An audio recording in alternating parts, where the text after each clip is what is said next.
Welcome to the ABQ Accent, where catalysts, innovators, and risk takers share what their accent is on their work. Like a spoken accent, we all have an inflection or emphasis on where we put our energy. Join us to learn how these folks are putting their accents to work, building their vision of the future, and how you can get involved. Hi everyone, I'm Mariah Harrison with the ABQ Accent, and today I'm here with Tsiporah Nephesh. How are you? I'm good. Yeah. Nice to see you. Good. It's nice to see you too, in person for the first time in quite some time. Yes. Yeah. Well, we have quite a conversation ahead of us today, and I'm so glad that people are here to engage with us and listen, whether it's on YouTube or on their favorite podcast platform, because we're also going to be giving them some things to do after this and ways to get engaged. And that's only part of the outcome. I think part of today's outcome also is to feel some sense of the inspiration that I get from you, Tsiporah, after spending some time with you, a good conversation, even short conversations. I will tell you that I wore my nice bright scarf because I knew that you would come in shining brightly in something beautiful, accentuating like you did. So thank you just for showing up as who you truly are every day. Thank you. Mm-hmm. So when I'm going to do a little bit of a bio briefly, and then I'd love for you to expand on what makes you tick and kind of some of the work you're doing. Sure. Okay. Let's see if I can get this right. Do you some justice. Tsiporah Nephesh founded New Mexico Thrives to uplift the vital role of nonprofits in New Mexico's communities. She has worked with community members in Saskatchewan to identify and develop resources for survivors of child sexual abuse, and also in Albuquerque managed trainings and resources to build the capacity of nonprofits. And this was over the course of 10 years at the Center for Nonprofit Excellence at United Way. Yes. No small thing. That's where we met, actually. Yes. Right in between that era of you at United Way and then coming over to your own, creating your own entity. Yes. Tsiporah, and to say the least, Tsiporah provides leadership and support for New Mexico statewide nonprofits.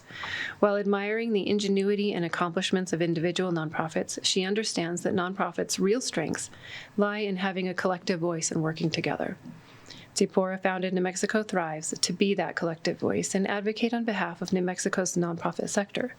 And Thrives advocates for legislative policies that will enhance the work of nonprofits and benefit communities.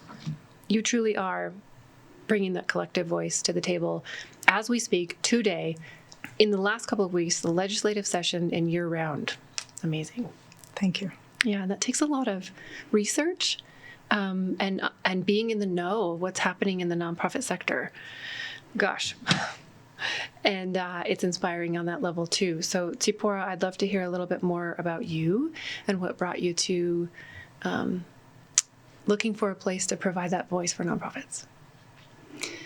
Well, as you know, I worked at the Center for Nonprofit Excellence for 10 years, and I loved working with all of the different nonprofits. Right. One of the things that I found so fun was I didn't have to commit to one mission or one cause. By working with a variety of nonprofits, I felt like I could be supporting all different kinds of missions. Right. And that was fun. And I could see the great work that nonprofits were doing in New Mexico, some really innovative work. True. And I could see the reports that said New Mexico was still at the bottom of all of these negative indicator lists. So what kept me up at night was the disconnect. If nonprofits are doing such great work, why are we still at the bottom? And that led me to do some research and to talk with a lot of people. And I came to several conclusions. One was we are doing great work, but it's a little bit here and a little bit there, and we don't communicate with each other well. And another thing was what I started out thinking of as the poverty mentality or scarcity mentality. Right. And what I came to understand was intergenerational trauma.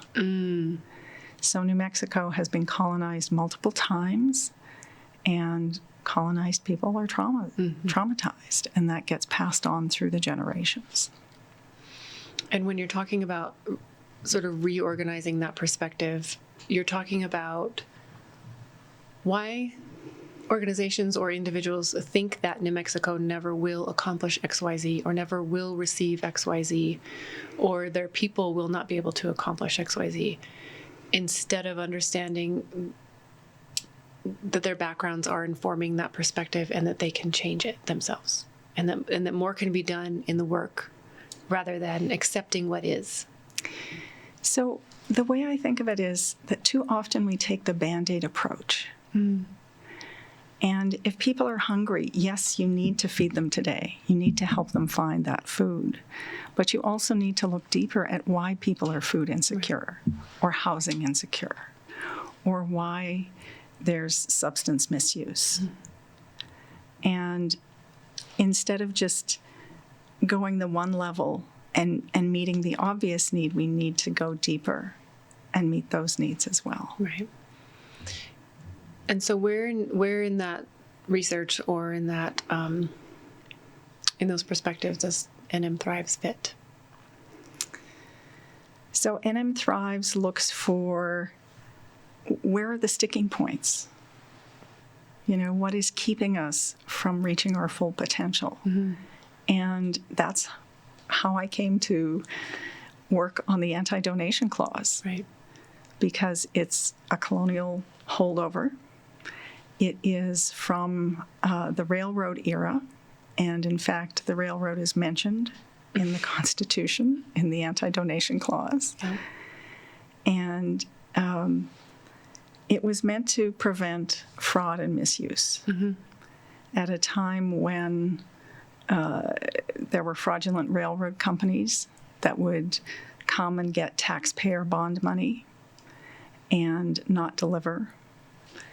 And when some of the legislators were less than honest Right. and putting their community members first.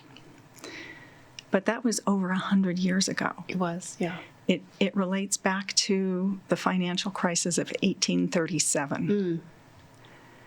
And we are still hampered by that law today. 44 other states have an anti-donation or anti-gift clause. Really? All of them have found ways to make it workable, Okay. except New Mexico. We tie ourselves into knots, and still too often it prohibits or delays good work from happening. Right. And that's not okay. And that's the effort and blood, sweat, maybe a few tears you've been putting forth the last couple of weeks at the legislative session in Santa Fe. There's the anti-donation clause, and then there's also the Vibrant Communities Act that was meant to follow that. Yes. And just this afternoon, you sent out a newsletter with your updates. And by the way, I would highly encourage people right now, while we're talking, to go to the New Mexico Thrives website to double check the updates on the legislative session and all of the bills and whatnot that are relating to nonprofits. It's all there in Tsiporah. Hours and hours of time updating them.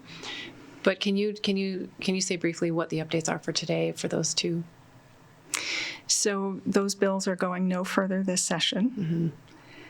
We thought we had dealt with all of the complications and entanglements and encountered some more. So we will be working over the interim session to ferret all of those out and come back with stronger bills in 2026. Right. And in between, there's still time for organizations to reach out to their representatives to say why it's important to them for this to happen. Absolutely. Yeah. Absolutely. And there's still time for people to contact their representatives on what is still moving forward in the legislature that affect them. Correct. Yeah. Now, New Mexico for the past few years has had a surplus, which is wonderful. And yet they still budget as though we are a poor state. Back to that mentality. So, yes, and there are nonprofits who are fighting for funding for doing wonderful work. So, health councils, domestic violence shelters, sexual assault service providers, out-of-school time service providers. Why are we fighting for those funds? Why do we have to cut here to give there when there's so much money? We can do both. Yeah.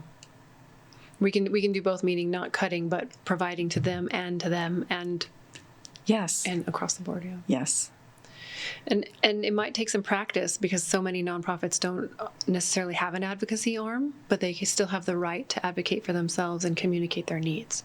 Absolutely. You don't have to have a 501c5, right? Or is it Four. C4 to be an advocacy arm? Correct. C3s, so charitable nonprofits, are allowed to do lobbying, and everybody is allowed to do advocacy. Advocacy is education. But if you are asking for a particular outcome on a bill that's named or numbered, that's lobbying. And nonprofits can do that. Roughly, it's about 20% of their budget. They can do it up to about 20% of their budget. There's an exact formula, and there's information about that on the website.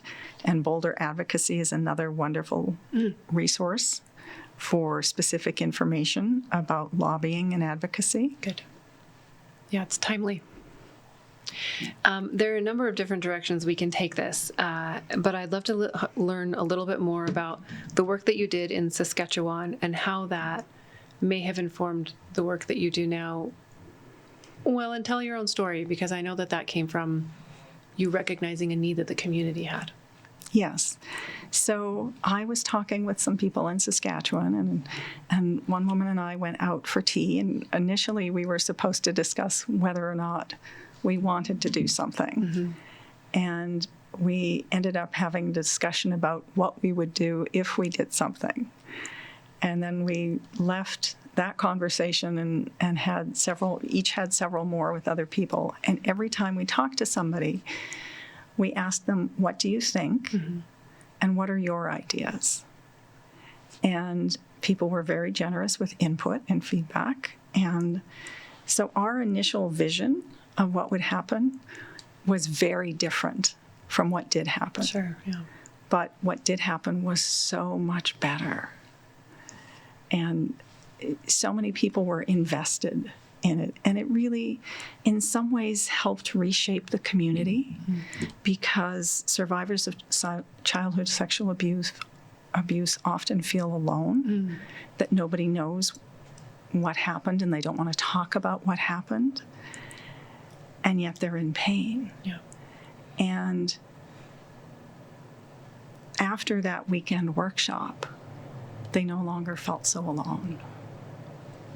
Yeah. And we were also able to help identify resources for them.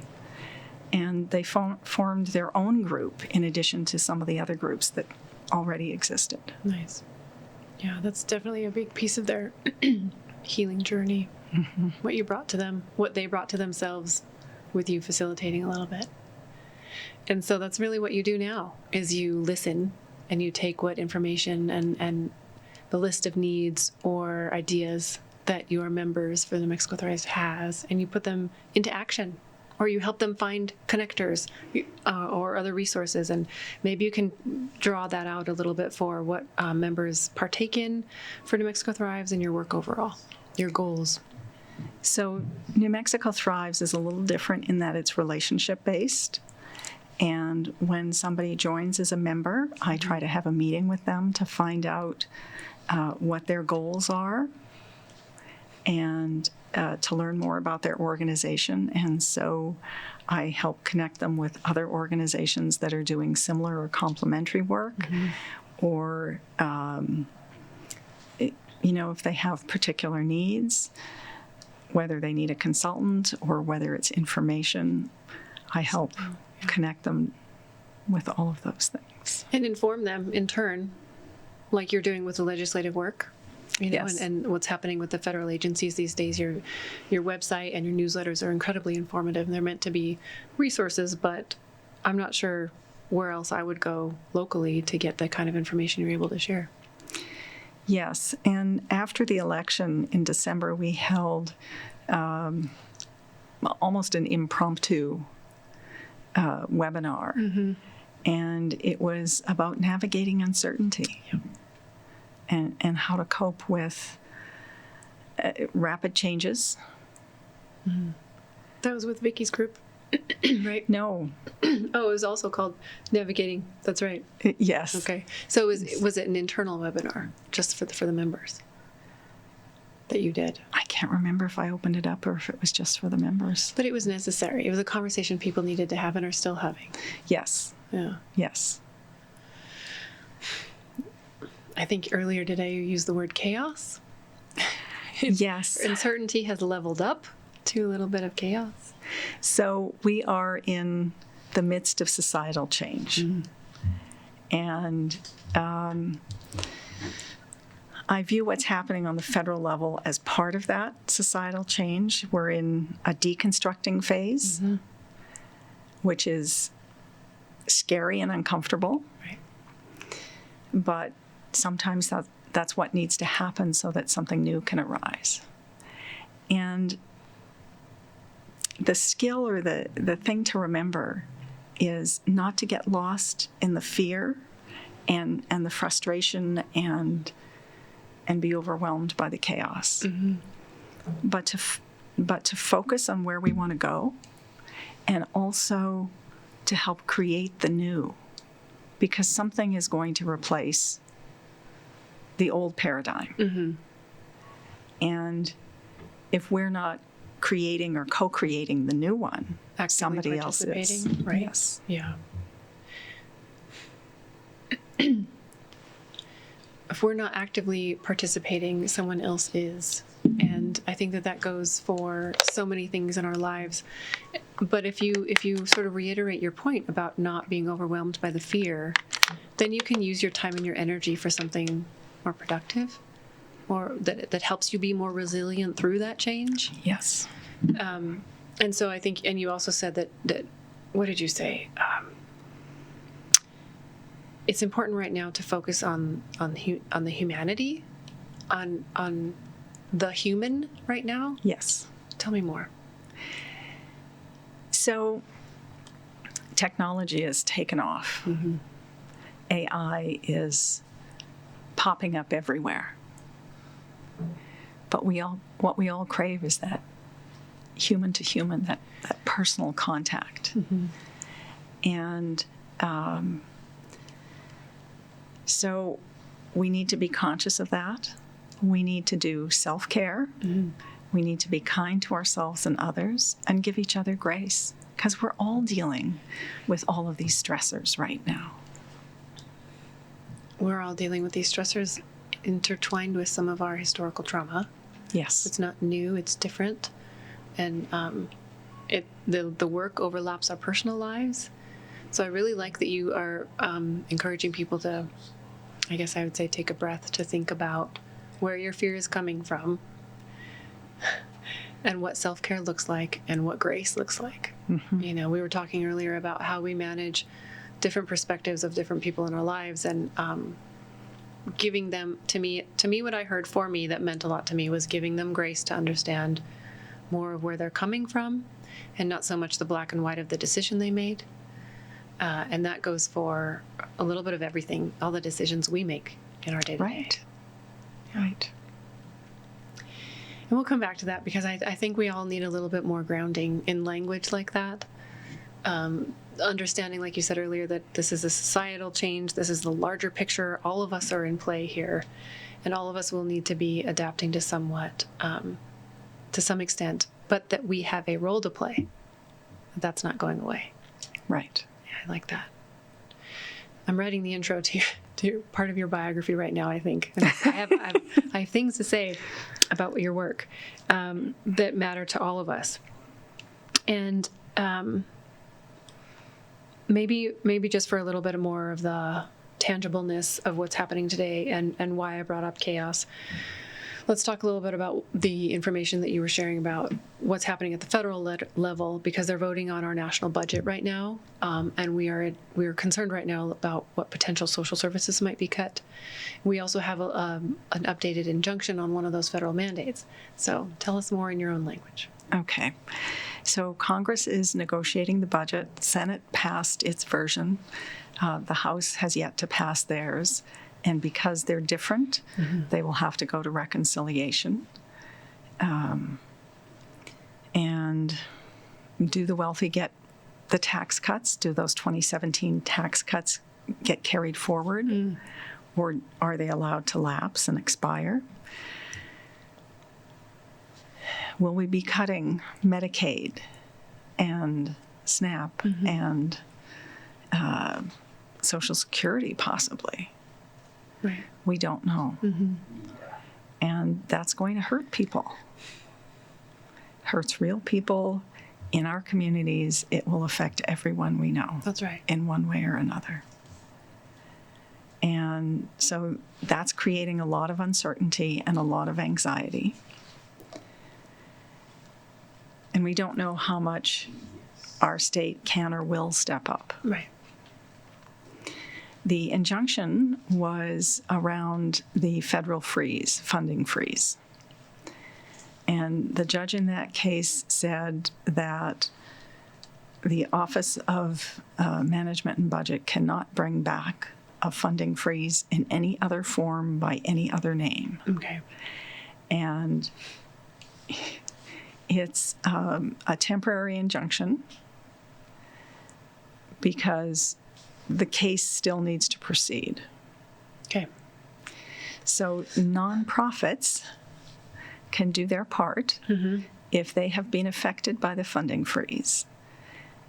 They can contact the National Council and fill out their form and let them know how their organization has been impacted and how it has affected their ability to deliver services to their community. Our Attorney General, New Mexico's Attorney General, is also gathering similar information, Okay. as well as our congressional delegates. So our delegates need it so they can do the budget negotiations. The Attorney General needs it for his case. The National Council needs it for their case. Yes. So the people might have to do it more than once Yes, to different entities, to different entities, different formats. all to the good. Yes. Okay. Well, I'll work with you afterwards to maybe be sure I have the right links for that. Okay. And it also depends, today is, well, gosh, February 25th. 25th. Yeah.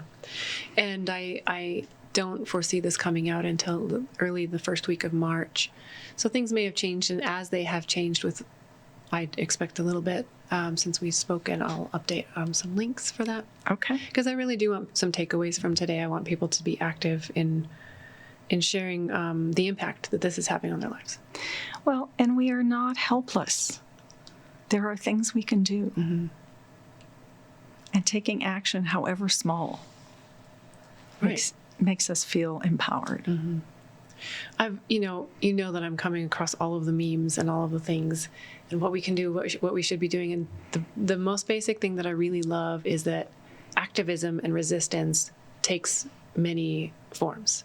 Whatever works for an individual on that day or that week in their life and their work, there are many little things that you can do and you're not helpless entirely.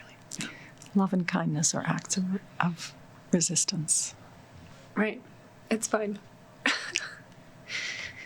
And we all need a little bit of that. So on that note, I think that maybe the love and kindness that you've experienced in your life is still paying itself forward, and that you have some really incredible family members in your life. To quote you, you said you come from a long line of strong women. Yes. And as one sitting here before me, tell me some stories. Who is it that has brought you to the person you are today and that you love to cherish? My mother's family, so the grandmother that I never knew, and all of my aunts. The aunties were a force to be reckoned with. The last of them passed away not too long ago at 102. Oh, my. But they were all smart, wonderful, amazing women. Auntie Clara, who was my mother's first cousin and not truly an aunt, but we had that relationship. She was all but thesis in a Master's of Economics in the late 20s or early 30s. Yeah, let that sink in for a minute. Right. A woman in academics who made it that far, had a family, had children, etc. Well, she abandoned her academics. She abandoned her career. She was in Ottawa at the Bank of Canada. And Uncle Victor, or the man who would become Uncle Victor, went to Ottawa and wooed her. And what she saw was the only women in the workplace were secretaries, and they were lonely. Yeah. Tended to be single women. Interesting. And here was this man who loved her and said, come marry me. Oh. Come away and live with me and have a family. And Okay. she thought she could have both. And so she left the Bank of Canada. She went and married my uncle, and they had a family. And she learned that it was too hard to try to do both at that time. Yeah. She did give up her academics, but she became a phenomenal artist. Beautiful paintings, different phases. And when I was working on my master's degree and went back to Regina and was visiting, she took me out to lunch, just the two of us, and she told me the story.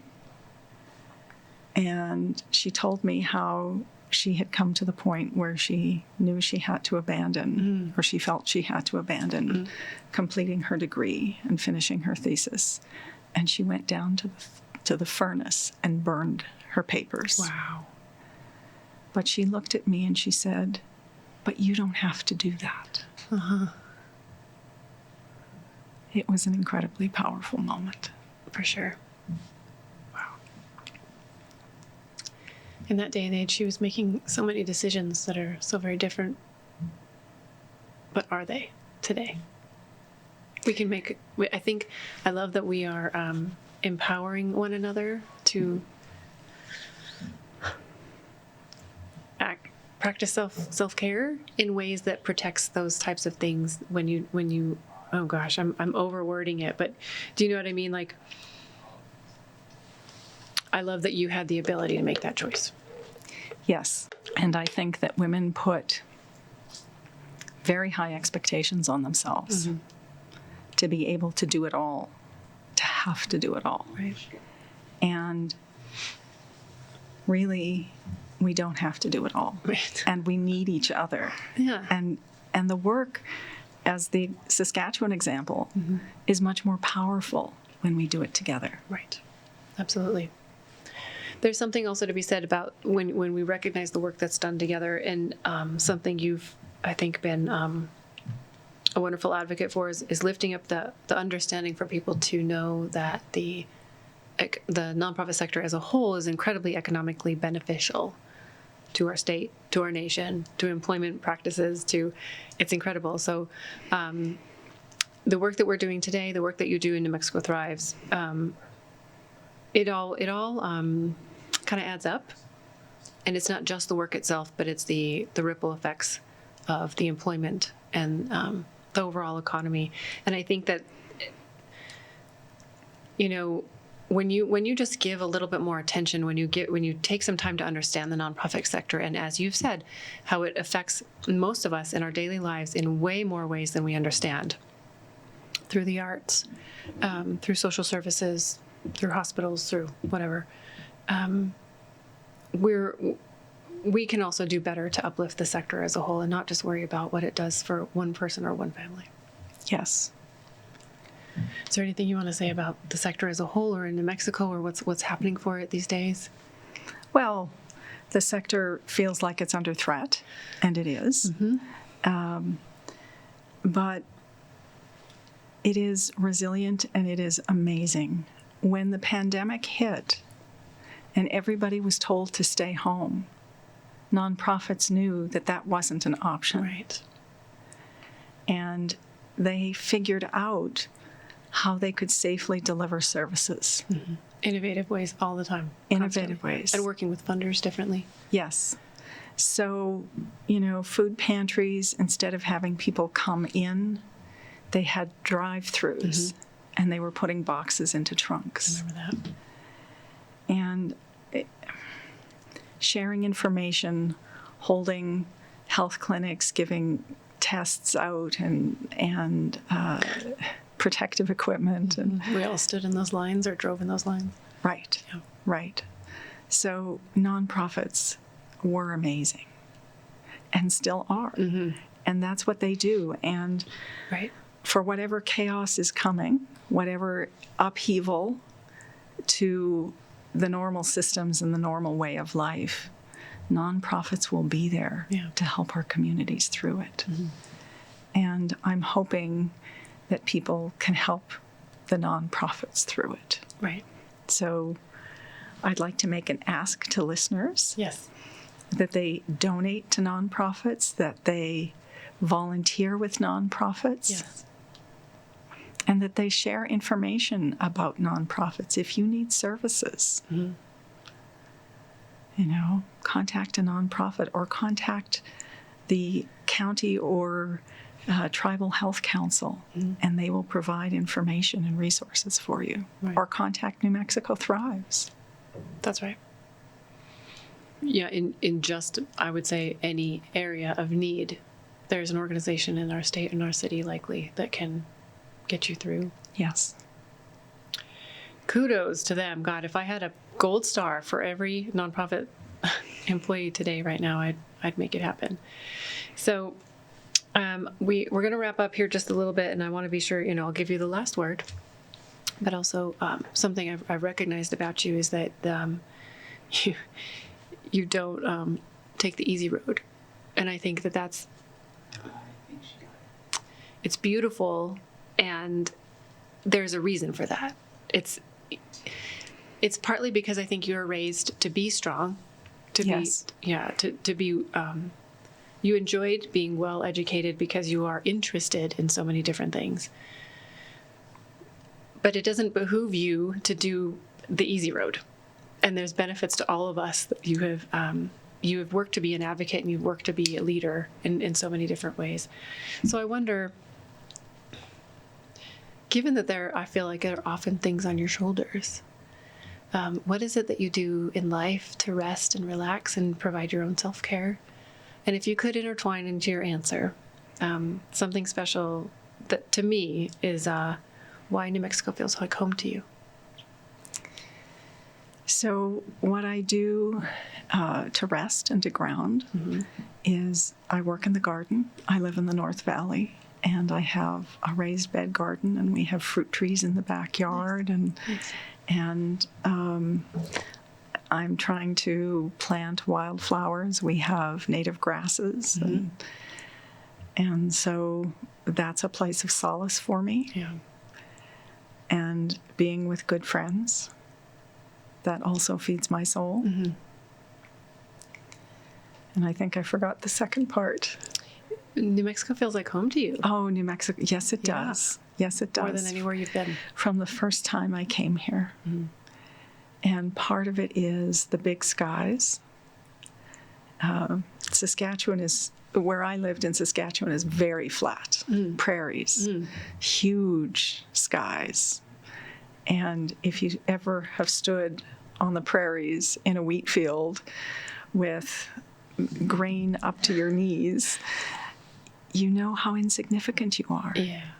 You're just a tiny speck in a huge world. And I have lived in big cities, and they were fun and they were great, but I always felt hemmed in. Yeah. And I visited mountains, and that felt hemmed in. And New Mexico had mountains and wide open spaces and beautiful skies. So that was part of it. And part of the mix of cultures here, and that dance is so much a part of the culture here. Right. Yeah. So, Brings you back to one of your closest loves. yes. Yeah, that's beautiful. Well, and I love that we can offer you all of that. I love that there's so much for you to understand, and that you've come to such deep gratitude for in making your life here. Well, is there anything else you want to leave us with today? I know that one of your themes really is standing up for a cause, and you would encourage people to find a cause if they don't already have one. What else? Kindness. And I think the driving force in my life has been tikkun olam, which is the concept of healing the whole, that It's not okay until everybody's okay. Tikkun Ulam. Tikkun olam. Olam. We're going to spell that out in the comments. Thank you. Okay. Yeah, I appreciate your time so much, Tsiporah. And if there's anything else that we can promote along the way, I'll let you know when this comes out, and you can let me know if we want to promote anything particular. Okay. Okay, I would definitely encourage people to go to the website, as I've said more than once, check out the updates, check out what it would be like to be in the membership, and also sign up for the newsletter, please. Yes, newsletter's free. Yeah. Okay.